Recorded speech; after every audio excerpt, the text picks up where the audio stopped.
Iginiit ng dating showbiz personality at ngayon US-based creative director na si Robita Rosa na hindi rin legal na ikinasal sina Francis Magalona at Pia Magalona.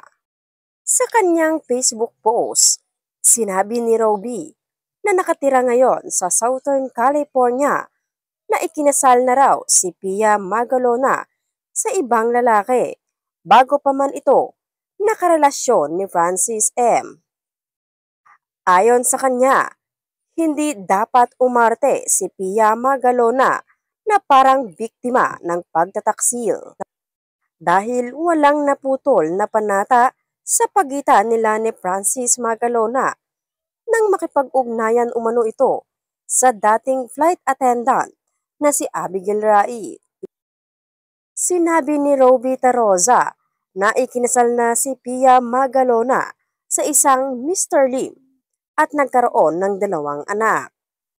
Wala kasi tayong divorce sa Pilipinas, but even with kasal, ang tanong, was Kiko married to Pia? No, she was married to another guy with last name Lim, and they had a son, Nicolo, and daughter Una. Who many of us knew this? Pia Magalona, huwag kang magpabiktima. Grabe ka. No one broke up your marriage, dear. You were never married in the Philippines. Sinabi ni Roby. Matatandaang nakatanggap si Abigail Rait ng mga batikos sa social media at inakusahan na siya ang dahilan kung bakit naghiwalay sina Pia at Francis. Hinimok pa ng ilang netizens si Pia na sampahan ng kaso si Abigail Rait dahil sa pakikipagrelasyon sa isang lalaking may asawa.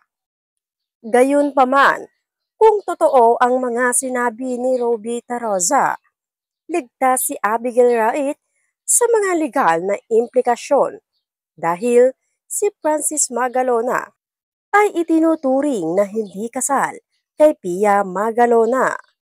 Si Francis Magalona ay isa sa pinakasikat na hip-hop artist sa Pilipinas.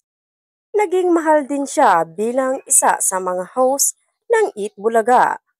Ikinasal si Francis M. kay Pia Magalona at kasama sa mga anak nila ang mga celebrity na sina Sab Maxine at Elmo Magalona.